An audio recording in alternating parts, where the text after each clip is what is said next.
Welcome to Blooming Roses. Hi friends, welcome to Blooming Roses.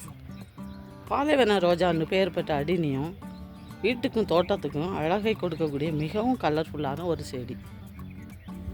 பூக்களை பாருங்கள், கொத்து கொத்தா பூக்கள் நல்லா பூத்து தோட்டத்தையே அலங்கரிக்குது. இதை எங்கே வளர்த்தாலும் டைரக்ட் சன்லைட் வேணும்.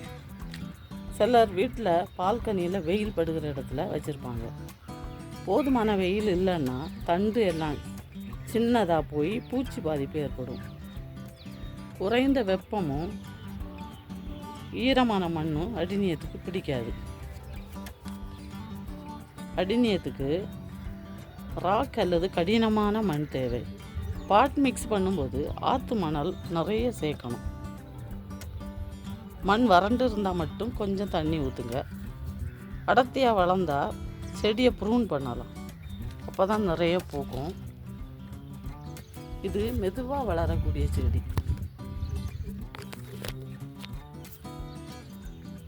ஒரு வருஷத்துக்கு 12 இன்ச்சு தான் வளரும். இது டாக் பேன் என்ற செடி குடும்பத்தை சேர்ந்தது.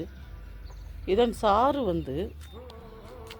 செல்ல பிராணிகளுக்கும் மனிதர்களுக்கும் நஞ்சாக அமையும்.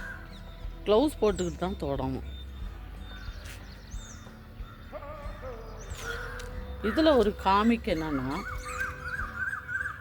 எல்லாரும் இதை லக்கி பிளான்ட்னு சொல்கிறாங்க. ஏன்னா இதை தடித்த வேர்கள் அபரீதமான செல்வத்தை கொடுக்குமா.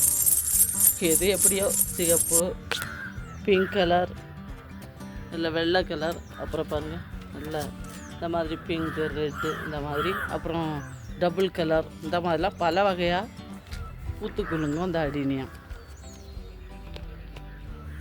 பார்க்குறதுக்கு மிகவும் கவர்ச்சியாக இருக்கும். முறையாக உரம் கொடுத்து ப்ரூன் பண்ணி சூரிய ஒளி படுமாறு வளர்த்தா பூக்கள் பூத்துக்குள்ளுங்கும். இதற்கு வாட்டர் சாலியபிள் உரம் கொடுக்கணும். பாஸ்பரஸ் அதிகம் உள்ள அல்லது போன் மீல் உரம் கொடுக்கலாம். இதை ஈஸியாக வளர்க்கலாம். லோ மெயின்டெனன்ஸ் தான். இதை வளர்த்து பாருங்கள். God bless you all. If you like this video, like, share and comment. Subscribe பண்ணுங்க please.